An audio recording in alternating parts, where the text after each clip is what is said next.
আসসালামু আলাইকুম ওয়া রাহমাতুল্লাহি ওয়া বারাকাতুহু। ওয়ালাইকুম আসসালাম ওয়া রাহমাতুল্লাহি ওয়া বারাকাতুহু। জি মাওলানা হাফিজুর রহমান সাহেব, আলহামদুলিল্লাহ আছেন ভালো? আলহামদুলিল্লাহ সুম্মা আলহামদুলিল্লাহ। আচ্ছা, আমি জানতে পারছি বিশ্বস্ত সূত্রে আপনি 2013 সালের 5ই মে যে হেফাজতের আন্দোলন হয়েছে শাপলা চত্বরে আপনি ওখানে ছিলেন। তা আমি সেই বিষয়ে একটু আপনার কাছে জানতে চাচ্ছিলাম, তখনকার পরিস্থিতি এবং আপনার উপর কীরকম নির্যাতন, এইসব বিষয়ে। আসসালামু আলাইকুম ওয়া রাহমাতুল্লাহি ওয়া বারাকাতুহু। সুপ্রিয় দেশবাসী, প্রবাসে যারা রয়েছেন, বিদেশে যারা রয়েছেন, সকলের প্রতি কৃতজ্ঞতা জানিয়ে মহান আল্লাহ তাআলার প্রশংসা। শুরুতেই আমরা আল্লাহ রসুলকে আমরা স্মরণ করছি, হামদে বারি তাআলা। রাসূল করিম সাল্লাল্লাহু আলাইহি ওয়াসাল্লামের উপরে অসংখ্য সালাম এবং দুরুদ। আল্লাহুম্মা সাল্লি আলা সাইয়্যিদিনা মুহাম্মাদিন সাল্লিম তাসলিমা। সুপ্রিয় দেশবাসী, আমার প্রিয় মিরাজ ভাই আমাকে জানতে চেয়েছেন যে দেশের এই ক্রান্তি লগ্নে বর্তমানে আজকের 2024 সাল, আজকে বোধহয় কত তারিখ? আজকে 8 তারিখ। তো দ্বিতীয়বারের মতো স্বাধীন হলো 1971 সালের পরে, আবার 2024 সালে 5ই আগস্ট। তো আপনারা জানেন যে 1971 সালে দীর্ঘ 9 মাস রক্তক্ষয়ী অনেক শাহাদাতের মধ্য দিয়ে আমরা স্বাধীনতা পেয়েছি। কিন্তু স্বাধীনতা পাওয়ার পরেও আমরা 53 বছর ছিলাম পরাধীনের মধ্যে, কেউ কথা বলতে পারতাম না, সবার ভিতরে চাপা কান্না, সবার কলিজা কালো হয়ে গিয়েছে। এটা আমাদের সবারই জানা। যারা একটু দলের সাথে ছিলেন, যারা সরকারের সাথে ছিলেন, তারাই হয়তো ভালো ছিলেন, বিরোধীরা হয়তো কোনো দলই ভালো ছিল না। বিশেষ করে আলেম ওলামা, আপনারা অনেকেই জানেন যে দরবারে কারা কোথায় ভালো ছিল আমি জানি না, তবে তারা আশা করি ভালোই ছিল। সব আলেমরাই যে জুলুমের শিকার হয়েছে তা নয়। আমি ঝালকাঠি NS কামিল মাদ্রাসা, কায়েশা হুজুরের মাদ্রাসায় আমি ওখান থেকে দাখিল আলিম পাশ করেছি 2001 সালে। আলিমের পরে আমি 2002-03 সেশনে ঢাকা বিশ্ববিদ্যালয়ে গিয়ে আমি ইসলামিক স্টাডিজে ভর্তি হয়েছি। আমার হল ছিল, আমি অ্যাটাচ ছিলাম সলিমুল্লাহ মুসলিম হলে, যা পরবর্তীতে আওয়ামী লীগ সরকার আসার পরে মুসলিম শব্দটা বাদ দিয়ে দিল। তো এরপরে আমি যখন হলে ছিলাম 1-2 বছর আমি হলে গণরুমে গাদাগাদি করে, আমার বিল্ডিংটা ছিল 2 স্টোরেড বিল্ডিং, 2 তলা ভবন। আমি 2য় তলায় 12 নম্বর রুমে গণরুমে ছিলাম। এরপরে যখন আমি অ্যালটমেন্ট পাইলাম একটি রুমে 4 জন করে থাকবো, সেখানে আমি কয়েকদিন থাকার পরে আমাকে সেখান থেকে বের করে দেওয়া হলো, আমি মেসে চলে গেলাম। এরপরে আমি আবার যখন দরখাস্ত করলাম, কয়েকদিন থাকার পরে আমাকে ডেকে আবার, সেটা আপনার 2004-5-এর ঘটনা বলছি। একের পরে এক আসতেছি। তো এটা এই যে বিষয়গুলো বলার মানে হলো যে সব ইউনিভার্সিটিগুলো যে এখন উত্তাল, ওখান থেকে পিছনের একটু কথা না বললে নয়, এই কারণেই আসলে বলা। হ্যাঁ, যে এরপরে যখন মাস্টার্সে গেলাম, অনার্সে থাকতে পারলাম না। মাস্টার্সেও কিন্তু আমাকে এই সরকারের দোসররা আমাকে থাকতে দেয় নাই। শুধু আমাকে নয়, আল্লাহ তাআলা নানানভাবে হেফাজত করেছেন, অনেক লাঞ্ছনা বঞ্চনার শিকার হয়েছি। আমার সাথে অনেক ছাত্রভাইদেরকে টয়লেটে নিয়ে প্রচুর অত্যাচার করা হয়েছে, রাতের পর রাত টয়লেটে বেঁধে রাখা হয়েছে, খানা নাই পানি নাই, এরকম করে এই টর্চারগুলোই আস্তে আস্তে কথা চলে আসবে। এই ধারাবাহিকতা আমি বলতেছি যে আসলে দেখেন, আমি ঝালকাঠি যখন ছিলাম ভালোই ছিলাম, ঠিক যখন ইউনিভার্সিটিতে গেলাম ক্লাস করতে হবে ঠিক মতো পারতাম না, খাইতে পারতাম না, ঘুমাইতে পারতাম না। যখন বাসার জন্য চিন্তা করলাম, হল ছেড়ে দেই, মেসে গেলাম। তো একের পরে এক ইউনিভার্সিটি ক্লাসও করতে গিয়ে অনেক দৌড়ানোর শিকার হয়েছে মাদ্রাসা ছাত্র, বিশেষ করে আমাদের দাড়ি টুপি, কে লম্বা, কে জামা, কে কানাফাড়া, কে তাবলিগ করে, এরকম কিছু না, দাড়ি টুপি থাকলেই সে হয়রানির শিকার হয়েছে। এখানে সার্সিনার ছাত্র নাই, নেসরাবাদ, চরমনাই, সবাই কম বেশি হয়রানির শিকার হয়েছে ওই টাইমটায়। তো যখন আমি পরবর্তী ঘটনাটাই বলতেছি, যেহেতু মিরাজ ভাই আপনি জানতে চেয়েছেন যে শাপলা চত্বরে আমি ওই দিন 2013 সালে, মূল বিষয়টাই বলি যে 5ই মে শাপলা চত্বরে ঘটনাটা ঘটে গেল, একটি জেনোসাইড ম্যাসাকার হয়ে গেল সেখানে। তো আমি আমার বর্ণনা থেকে বলছি, আরও শত আলেম বর্ণনা দিয়েছেন। তো আমি আমার যেহেতু বিষয় থেকে আমি বাস্তব যে অভিজ্ঞতাটা, আমি ওই 13ই মে হেফাজতে সেদিনকার আমি বিকাল থেকে অবস্থান করছিলাম, রাত 10টা-11টা। তখন আমি যাত্রাবাড়িতে থাকতাম। তো আমি একটা চাকরিও নিয়েছিলাম, ওই সুবাদে আমি যাত্রাবাড়ি থাকতাম। তো রাত যখন 2টা কি 2:30 বাজে, 10টা বা 11টা বাজে আমি বাসায় চলে আসছি।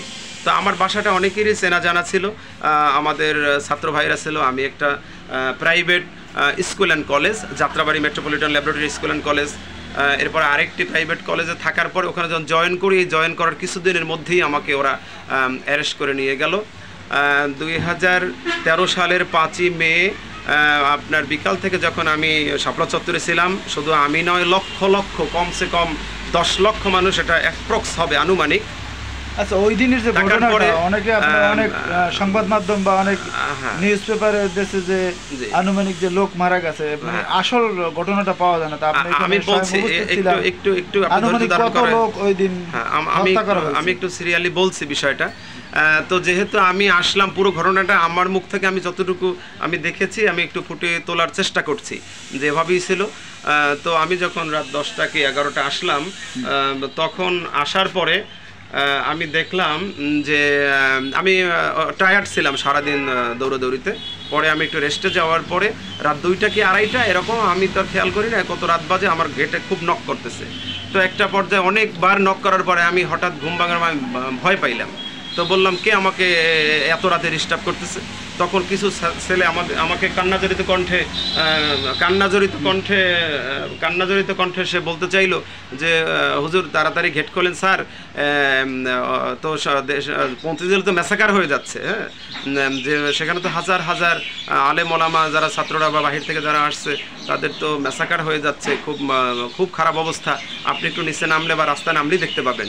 ঠিক আমি কোনো রকম উঠে একটু ওই ফেস একটু পরিষ্কার করে যখন মোটামুটি জামাটা গায়ে দিয়ে আমি নিচে নামলাম, সিঁড়ি থেকে নিচে নামার পরেই দেখি আমি রাস্তাঘাট, সামনে একটা হসপিটাল ছিল, আমাকে ওখানে নিয়ে যাওয়া হলো যে আসল কাহিনী ওখানে চলেন। আমি সেখানে গেলাম। যাওয়ার পরে আমি হসপিটালের নিচে দেখলাম যে হাজার হাজার মাদ্রাসার তালিবুল ইলম মাদ্রাসা ছাত্ররা, অসংখ্য শিক্ষক তারা ওখানে ট্রিটমেন্ট নিচ্ছে, ডাক্তাররা নার্সরা সমানে দৌড়াদৌড়ি করতেছে, ওয়ার্ড বয় আয়া যারা আছে সবাই দৌড়াচ্ছে ট্রিটমেন্ট দেওয়ার জন্য। তো একটা পর্যায়ে আমি যখন নিচে নামলাম, আমি একরকমে এগুলো দেখে একটু কেমন যেন কিং কর্তব্য বেমোর, মানে আমি সেন্সলেস হয়ে যাচ্ছিলাম। তো কিছু ছেলে আমাকে ধরে রাখতেছে যে আপনি শক্ত হন, এরকম হন কেন, আমাকে মাথায় পানি বা একটু স্বাভাবিক করার জন্য বসতে দিল। এরপরে আস্তে আস্তে বসলাম, মানে এতটাই হয়ে গেলাম যে কান্না করব আর কি, মানে আমি কি করব কোনো দিশা পাচ্ছিলাম না। তো যাই হোক, ছেলেদেরকে ডাকলাম যে তোমরা কে কোথায় আসো, তাড়াতাড়ি করে, যেহেতু এখানে আবার প্রশাসনের লোকজন আসতে পারছে। কত লোক আহত হয়েছে আসলে আনুমানিক এটা তো সরকার বলে যে মাত্র 13 জন বা 12 জন। তখন তুরাগ নদীতেই প্রায় 150 থেকে 200 লাশ পাওয়া গেছে। এরপরে যাত্রাবাড়ি ভাগাড়ের ভিতরে আমি নিজে গেছি, যেখানে ময়লা ফালানো হয়, শত শত মানুষের হাড়গোড় পাওয়া গেছে। অনেক বিশ্বস্ত সূত্রে জানা গেছে যে আমি নিজে চোখে দেখে আসছি। এরপরে ওখান থেকে অনেক লাশ গাড়ি ভরে ভরে আপনার সেই পিলখানায় নেওয়া হয়েছে। হয়তো তাদেরকে এমনও হতে পারে যে রাসায়নিক কেমিক্যাল দিয়ে এদেরকে গলাই দেওয়া হয়েছে, এটা আমার একটা ধারণার কথা বলছি। কিন্তু আমি বাস্তব চোখে যেটা দেখেছি সেটা হচ্ছে যে হাজার হাজার যাদেরকে আমি ট্রিটমেন্ট দিলাম, হ্যাঁ, এদেরকে ট্রিটমেন্ট দেওয়ার মধ্যে দিয়ে আমি দেখলাম কারো হাত নাই, কারো পা নাই, কারো নাক নাই, কারো যে হিপ বটক যে আমাদের পিছনের সাইডটা যেহেতু ব্রাশ ফায়ার এটা ছিল না, কারো চোখ নাই, কারো কান নাই, কারো মাথার এক অংশ উড়ে গেছে, এইরকম করে অনেকের নিয়ে আসছে মুমূর্ষ অবস্থা। তো একটা পর্যায়ে তারা বলল যে এই অবস্থা তো প্রত্যেকটা হসপিটালই আশেপাশে। তো বললাম তোমরা এদেরকে তাড়াতাড়ি ফার্স্ট এড সামান্য চিকিৎসা দিয়ে এদেরকে ছেড়ে দাও, ট্রাক ভরে ভরে ছেড়ে দিচ্ছে। আর একটা দিকে রাস্তা তখন বের করেছে, আপনারা সবাই জানেন যে দক্ষিণমুখী রাস্তাটা, দ্যাট মিনস আপনার মতিঝিল থেকে আপনার ইত্তেফাকের রাস্তাটা বের করে দেওয়া হয়েছিল। আর সব রাস্তাগুলো ব্লক করা, পল্টনের রাস্তা, আরামবাগের রাস্তা, সব টোটাল রাস্তাগুলো ব্লক করে দেওয়া হয়েছিল। তো কিছু ছাত্রকে আমি জিজ্ঞেস করলাম যে কি পরিস্থিতি কি ওখানে, হুজুর দেখেছিস যে হাজার হাজার লাশ পড়ে আছে। মাদ্রাসা তালিবুল ইলম যারা আছে আপনারা জেনে থাকবেন, তারা এখন হয়তো যারা আছে বেঁচে আছে অনেক বড় হয়ে গেছে।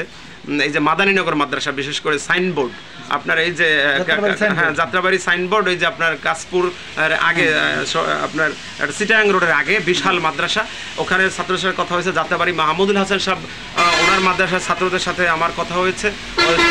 ওরা খুব টায়ার্ড ছিল, খুব অসুস্থ ছিল।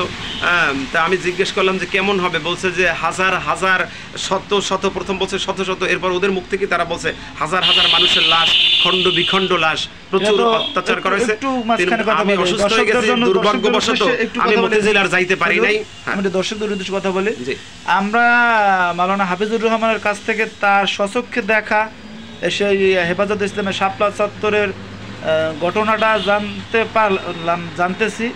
তারই মাঝে একটি কথা বলে রাখি, তদন্তের সাথে সেই দিন আপনার দেখা চোখে বা যাহারা সেখানে উপস্থিত ছিলেন আপনার চোখে কীরকম ক্ষয়ক্ষতি হয়েছে, এটা যদি আপনার কমেন্টে জানিয়ে দেন তাহলে অনেক উপকৃত হব। দর্শকদের উদ্দেশ্যে আপনি কিরকম খুন হয়েছে বা কিরকম অবশ্যই কমেন্টে জানিয়ে দেবেন, ঠিক আছে? আসলে আমার টর্চার যেটা হলো, আমার যে অ্যারেস্ট হলাম, আমার কথাটাই আমি মূল কথায় কাম টু দ্য পয়েন্ট, যেটা হলো আমি একটু আমার যেহেতু বিষয় মিরাজ ভাই আপনি জানতে চাইছিলেন, তাই আমারটা একটু বলো, অল্প সময় বলে শেষ করবো ইনশাআল্লাহ। তো আমার যে বিষয়টা ওদিনকার আপনি বলতে চাইছেন যে কত অ্যাক্সিডেন্ট হয়েছে বা কীরকম মেসাকার হয়েছে, এইটা অনেকের ভিডিও ফুটেজ আছে, বিশেষ করে আল জাজিরা বাহিরে টেলিভিশনগুলিতে আছে। আস্তে আস্তে এগুলি ভাই প্রকাশ পাবে, আপনারা পাবেন ইনশাআল্লাহ, অনেকে জেনে থাকবেন, অনেকে দেখেছেন। এখন হয়তো মানুষ ভয় কথা বলতে পারে না। আপনি আমাকে যে ভিডিও শুরুর আগে বলছিলেন যে আপনার গাড়িতে যখন ধরিয়ে এনেছে কিরকম টর্চার একটা লোক বলতো বরিশালে। আমি এই যে যখন আমি ওখানে এই যে আলেম ওলামার চিকিৎসার পরে আমি ফজর হয়ে গেল, ফজরের নামাজ পড়লাম একটা মসজিদে কাছাকাছি। তো সেখান থেকে আমি আবার এদের সবাইকে মোটামুটি ফার্স্ট এড দেওয়ার পরে আলেম ওলামা ছাত্র যখন বের হয়ে গেল সকালবেলা, আমি 8টা কি 9টার দিকে বাসায় গিয়ে একটু